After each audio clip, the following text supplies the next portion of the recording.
Okay, my spiritual babies. This is gonna be a long one, but that's what we gotta do. All right. Psychohistory 2B. Darwin, part 2. Charles Darwin was an ass. Sorry to say. Because, of course, for the scientific atheists today, as Dawkins is pointing out, Charles Darwin makes it possible to be intellectually fulfilled and be an atheist today. Well, it's a shame for poor Dawkins because his prophet is an ass. You know, you want your prophet to be a good guy. You don't want your prophet to be a jerk. You don't want your prophet to have stolen his idea from somebody else like Alfred Russel Wallace. You want your prophet to be your hero, and your hero to be a sweetheart, like a nice guy, like that Jewish boy from Bethlehem. Went around run around Israel and the Sea of Galilee. Handing out food, handing out bread, little wafers, and helping people, consoling them, patting them on the back, not stoning them and stuff. Dying for them. That's who you want your prophet to be. All right, psychohistory. So psychohistory is, we're trying to revive this, trying to make it a thing again. And we're looking at the individual flaws of an individual character, and their evil, seeing how the biography and their psychology, and seeing how their biography, how the things that happened to them in their life and their reactions to it, and that results in their psychology and psychological fracture, then becomes translated on a larger movement, in history, and then rings like a bell onto the adherents of that. So it's so that their individual evil gets transmitted through a characteristic, gets transmitted into characteristic of the movement at large, and then down into the individual actions of the adherents. So psychological history. And the subject today is Charles Darwin. He was a bad dude, man. A bad dude. So let's start with Charles Darwin. Charles Darwin was a 3-time loser. He was a rich upper class Englishman. His grandfather was Erasmus Darwin, who had actually done some scientific work. He lived in the shadow of. He went to Oxford, failed out as being a minister, as a doctor. That was too hard. Failed out as being a minister. That was too hard. And so at some point, his father just was fed up and said, "Listen, I'm just going to put you on a boat so you can pretend to do something." And he put him on a boat, the HMS Beagle, not as a scientific officer. He was not Spock, but as just a passenger. And the idea was he was going to write a travel vlog. Right? A travel vlog. I mean, they didn't have the internet back then. They didn't have YouTube. So they had to do it the old-fashioned way. He had spent 5 years on a ship. Came back, wrote a book. And then, he had a place, and he was rich. He married a Wedgwood, one of the Wedgwood heir, one of the his rich cousin. Had some kids, and was part of this Linnaeus Society. And they didn't have National Geographic or Nature magazine or ways to publish back then. They had this men of letters would get together in this group called the Linnaeus Group and be like the official reporter for things, for new scientific discoveries and exploration. So anyway, he's sitting there a number of years and has a bunch of kids, and everybody at the time was working on evolution and the idea of evolution anyway. The current theory was Lyell's theory, which was that they knew, they moving away from theology of God created all mankind and all species exactly the way they were. Lyell's position was that he created them perfectly for the particular geological area that they were found in, but that still left all kinds of discrepancies. And so they're trying to come up with the problem for evolution. Everybody was at the time. And And so Darwin's sitting there, and he spends, he's a plotter. He's not original, and and he spends 10 years on this coconut theory. Okay, and the coconut theory was they had to explain how you had one species of animal that was on one island, and then on an island far, far away, there was on the other side of another continent, there was the same species, also on the island, and yet it was a different topography. So how did that happen? If Lyell's theory was correct, and so what Darwin was doing an experiment with for 10 years, because he had the money, was the coconut theory of that coconut would blow, would fall into the ocean and then would blow by the winds and to the other island, and that's how you would translate seeds and plants and animals. It's one good way of doing it. But he was a plotter, and so he had these big tanks of salt water in his house, and he had all these coconuts for 10 years. He didn't do anything other than play with these coconuts, and to no good effect. Also, note that if he really had figured out evolution, as he claimed when he was on that trip with the HMS Beagle, he wouldn't have wasted his time with all that, because he would have just said, well, obviously it was natural selection that caused this, and a different topography didn't matter, because these species grew up at a different time when we didn't know, when the topography was the same. A natural descent, descent from a common ancestor. He wouldn't have wasted his time on a 10-year experiment he could never prove. Anyway, so he's sitting there and he loses some kids, which is a horrible thing. And so, you've been at the cardiac intensive ward myself, and so it's nothing worse than losing a child. But his response was, "Ooh, you evil God! How can you do this to me?" He's sitting there at the loss of his son, and he'd actually decided to steal the ideas from Wallace beforehand, because Wallace was sending him letters from the field. He sent him in letters before, like the early precursors, and putting it all together in Wallace's head of these letters, and good old Darwin was stealing it and writing it in his notebook as it was. But Wallace had written 2 letters before. Darwin has stolen a lot of it, but then he's sitting there. His son dies, and he gets this final letter from Wallace, and in it, Wallace has figured out everything. He gets random creation of life, common descent from a common ancestor, all the way down to human beings, and through natural selection. Gets it all right, puts it all together, and Darwin's sitting there, and he's like, I'm a 3-time loser, right? He says, somebody else has figured it out. So what does he decide to do? He says, well, listen, that guy's on the other side of the planet right now. He's not going to get back to England. I know what I'm going to do. I'm going to steal that idea. And that's exactly what he does. He calls up his buddy Lyell. They're going to have a Linnaeus meeting in a few days, and calls up his buddy Hooker. And, because they're all upper class, Englishmen, surely they're not going to lie. Lyell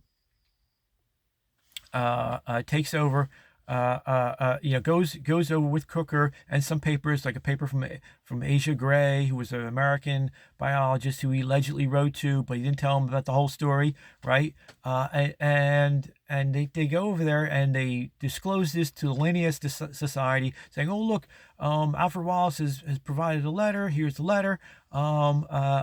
He's discovered this, but so has Charles Darwin. At the same time, and." Here's the proof, and here is this letter from Asa Gray, and some other random letters, but significantly not Darwin's notebook. Now, why, if he was going to prove this at this Linnaeus if they was going to disclose this invention, disclose this idea, give credit to, and honestly give credit to Alfred Wallace, and he'd figured this out 10 years ago. Why did Charles Darwin not send over with Lyle his notebook where it's all written down, where evolution is all explained and written down. And there's a really good reason for it. And it's called consciousness of guilt. He knew he'd stolen the idea, and he just wasn't done copying in those sections yet. It's that simple. That's why Lyle shows up without the book, without Darwin's notebook.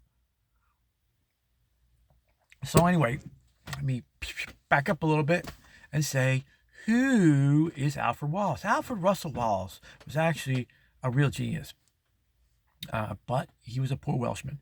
And to the English, that's as bad, almost as bad as being an Irishman. A common-born man. What you know for sure, though, is he definitely came up with the idea, because you can actually track how he came up with the idea and how he grew the idea from Lyell's through 3 papers in particular to he gets the full-blown idea of evolution, right? And you also know this because he was actually out in the field doing the actual work.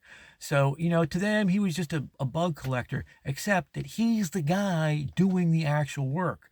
So he's the one seeing the similarities to make the leaps in logic to get to the evolutionary theory, where you don't have any of that with Darwin. So Russell goes out. He's in the Amazon for almost a decade, and then he's over in what's current Indonesia and the Malay Archipelago, a bunch of islands, doing the same thing, collecting bugs. He's collecting species. He sees a new species that nobody's seen before. He catches it, describes it, quantifies it, names it, pins it, puts it in a box, glass box, preserves it so that everybody can identify that this is what it is, ships it back to England. He's doing thousands of species, I think like 10 or 20,000 over the course of over decades, right? He's doing it in the Amazon, and then he's doing it out in the islands and shipping all this stuff back. And so what he notices is that he was actually he collects this, it's like the bird butterfly. He creates one of his first big paper where he lays out the ideas, and you can see him growing the idea into evolution is the paper in Sarawak, the Sarawak paper. And he notes that, there's this particular bird butterfly, this big giant butterfly with green wings, and it's got stripes of this area, and it's in this geographical area, from here to here. This is what it's reported as. And he goes, and then there's down here, there's another a bird butterfly, and it's green, and it has stripes going horizontally instead. And he goes, and it's in this range of area, right? He goes, and he theorized, it's almost as if there was an ancestral species that was just like these two, that was somehow united to them. Excuse me. And you can see him breaking the idea of Lyell's and going to and evolving the idea, evolving into evolution. Then he goes to Borneo, and he's observing the orangutan, and he sees this. They're hard to find, and the current theories were completely wrong. He's rewriting everything. He writes another paper on what the orangutan is, and he sees how human-like they are. How they're like loners, but they're very human-like. And he says it's almost like they're related to us. And he's almost made the jump, right? Then he's on the island of Giglio or Terme. We don't know, but he calls it his termate paper, right? And so this is actually where he is now in Indonesia, is on the dividing line of an ethnic dividing line, where you have two different ethnically different types of humans. So imagine like the French versus the German, that's like that type of dividing line, where you have like a brown-haired, but lighter skinned, Gallic, France line, and then you have the blonde Teutonic German line, right? There's a physical difference. I forget what the exact, whether kinky hair or short hair, long hair, but there's a dividing line, and it happened to go along this island he was on. And on one side of the island, he noted that that ethnic group had, things were going bad for them. They were sickly, they were tiny, they were depressed, they weren't happy, they were barely surviving. And then on the other side of the island, it was the complete opposite. They were big, hardy people, eating a different diet, much better food, getting fish, much more successful hunting, and all this rest of it. And so he gets malaria. He's in 2 weeks. He's got high fevers. He's in his tent. He's in his tent out on the island. He's having delusions, and he remembers his Malthus. And Malthus was the best line. Oh, I have it somewhere here. Tolstoy had the greatest lines. Malthus was a malicious mediocrity, right? that's Tolstoy's line, and it's so true. The idea that we all, that's where you get an invention of the idea that there's too many human beings around. This anti-humanism, right? You should really peg that, do one on him. But anyway, he remembers Malthus and how life is a brute struggle and the word struggle kicks in, and it all clicks together. He gets, life began randomly, common descent. From one life to all the different varieties, right? But all from one common descent. Till you get to mankind, descent from common ancestor, and the mechanism is natural selection, mutation over each one of them. He gets it all together, right? It all clicks. Writes it all down to a paper, puts it on the paper, makes another copy, because he was sending the official version of it, like the announcement, to Darwin, because Darwin was on that Linnaeus Society, and then he sent it to another copy to his best buddy, Henry Bates, who was a naturalist like he was, out there in the I think in Amazon with him. Spent like a decade with him, almost a decade with him in the Amazon. So his big buddy in the field, his real buddy, and he sent a copy of it. He sent a letter to him, an exact copy of it to Darwin for the credit, and that had all happened, and that's when Darwin is sitting there with the death of his child, ready to shake his fist at God, where he makes his evil decision to steal his idea. And we know this, and there's a bunch of of course England is never going to admit this. There is Darwin Society is never going to admit this. This is the Darwin industry, like the defense and security industry. Did Eisenhower warn us about industrial industry? So there's a industrial complex, right? There's a Darwinian industrial complex dedicated to whitewashing history and the facts from it. The problem is that there's a great Welsh historian, and American historians just don't care because we're not involved in it. We just want to get to the truth. And the evidence against Darwin is overwhelming. First of all, he lies to Lyell when we got the letter. He lies and says, "Oh, we just got this letter. I just got this letter. I have to announce. You have to do this for me." When he got it 2 weeks before that, and we know that because Bates got it the same time.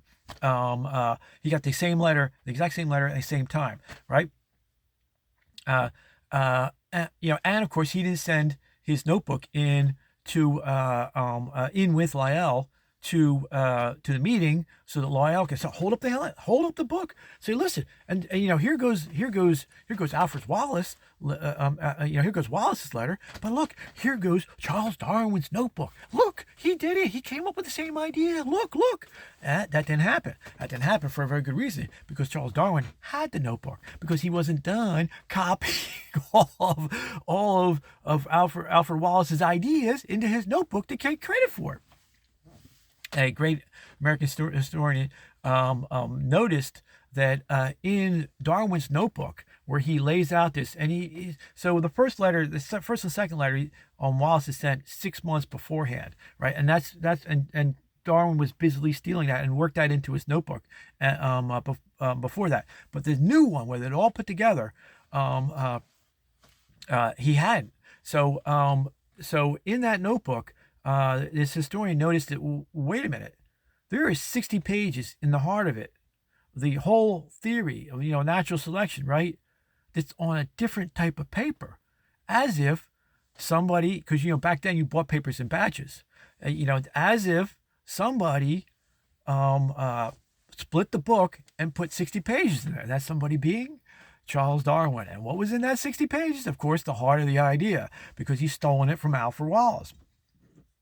So anyway, the evidence against Darwin is enough for conviction. Let's put it that way. DA could convict him completely. The simplest way to do it is just to read the work that they came up with, that each one of them came up with. Charles Darwin's Origins of Species and Most Favored Races, and we all know who the most favored races are, is a bad annotated bibliography, because he has to take piecemeal these parts so that he's not overtly plagiarizing everything that Alfred Russel Wallace had done in the field. So it's boring, long-winded, unimaginative, and nearly impossible to read. I mean, the only thing better about Descent of Mankind is he's even taking more credit for other things he comes up with, because he's so insecure. But he's also, he's a dedicated racist by that point. So it's like interesting. You can at least be interested to read it from that perspective. But Origins of Species is one of the hardest books to get through, because it's horrific. Compare that to the Malay Archipelago, which is Wallace's book. And from the first sentences, you're going, wow, this guy is a true scientific mind. He knows everything, because of course he's the one who did all the field work. He's the one who was actually quantifying all the different species, and it's brilliant, right? That's the best evidence against Charles Darwin and the Darwinian industrial complex, that he stole the idea. So what is the significance, from our perspective? Well, Charles Darwin then spends the next, 20 years of his life covering up the theft, because now he's somebody. Now he's arrived. But he has arrived by stealing the idea from somebody else.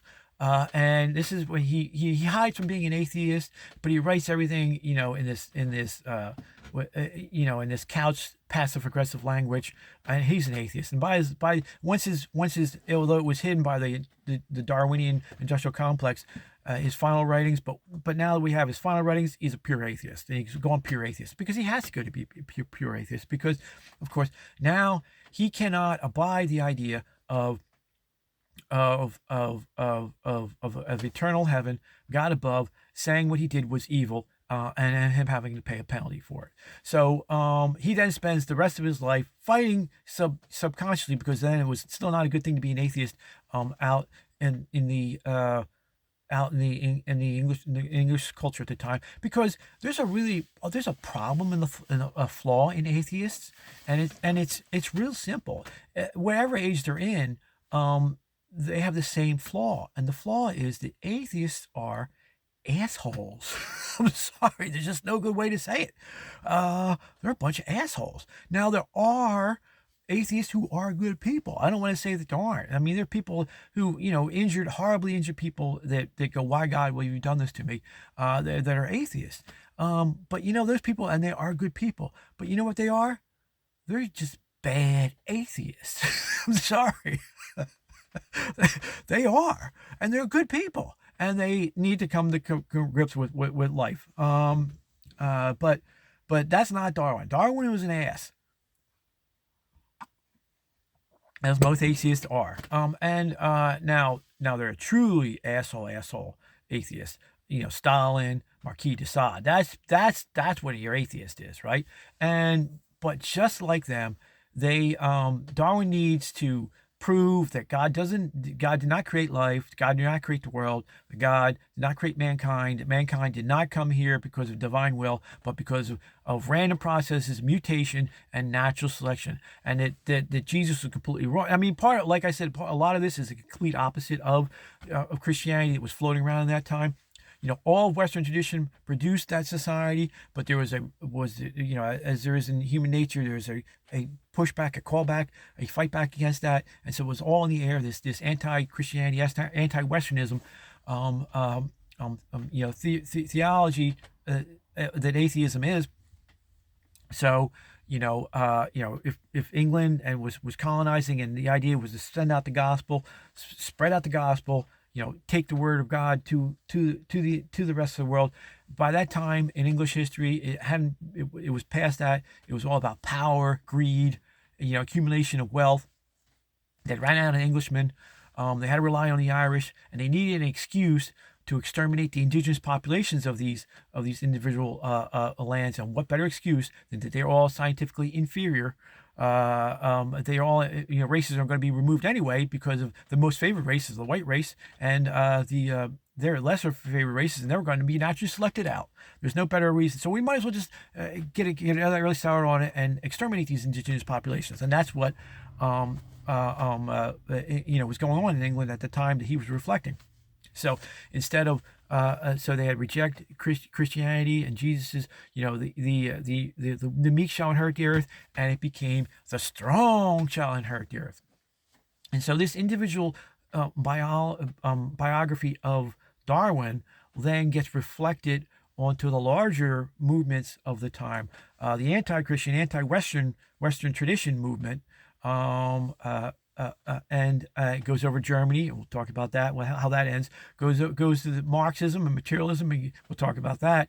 But it's really beginning here, and goes over to America, gets translated in Jim Crow, and it's still around today in the Margaret Sanger abortion, let's genocide out all the black people. Still still part of the Democrat Party today. But for the purposes of this little lecture, we're going to focus on, but is present in the idea of scientific materialism. All you need is scientific materialism, this movement of scientific materialism, and that you don't need theology. You don't need to think about scientific methodology, and that's the problem. Without scientific methodology, a methodology based on ethics of morality, then you have what you see today, which is science coming completely off the rails. No creativity, no advancement. We're stagnate, right? You have technical advances, but no actual scientific advancement. You have this false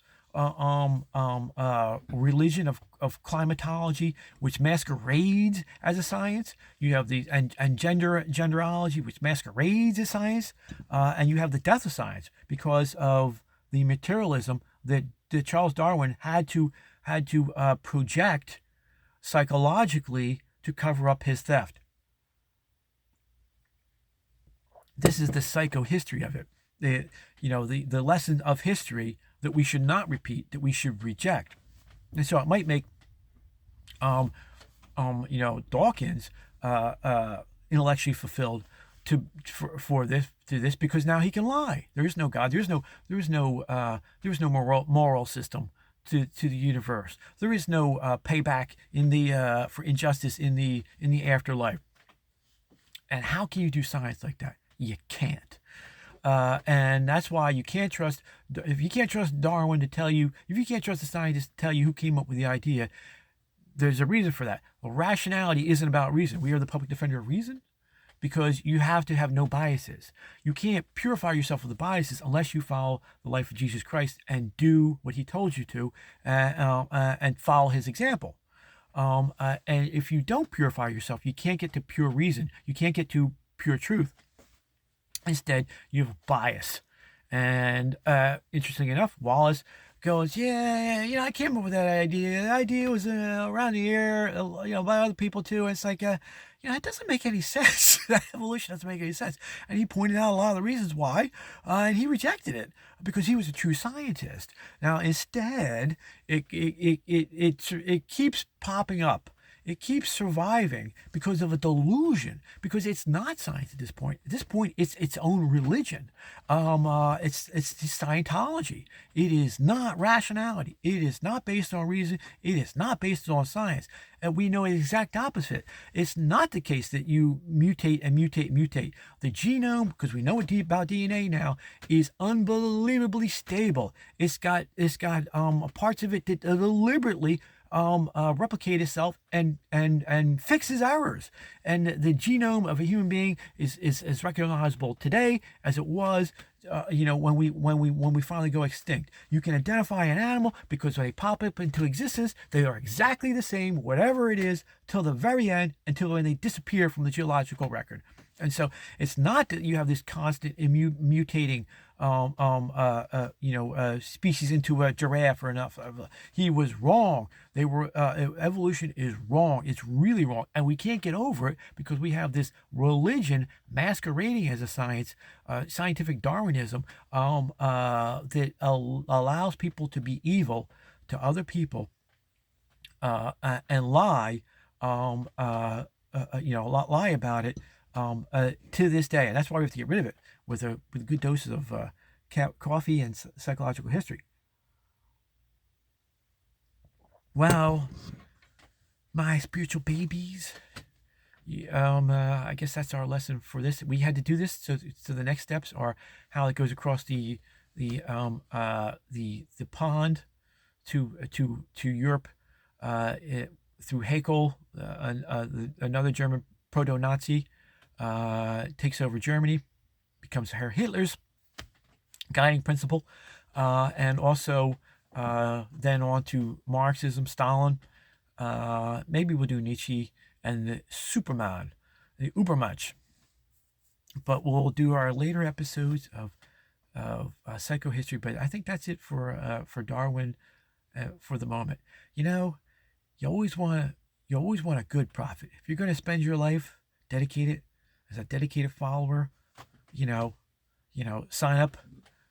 Sign up on the YouTube for it, and follow. Identify yourself as, buy all the merch. You always hope that your prophet is a good guy instead of a complete ass like Charles Darwin. And that, my babies, my spiritual babies, is it. But don't worry, because as my brother Jim always says, it's all good. God bless.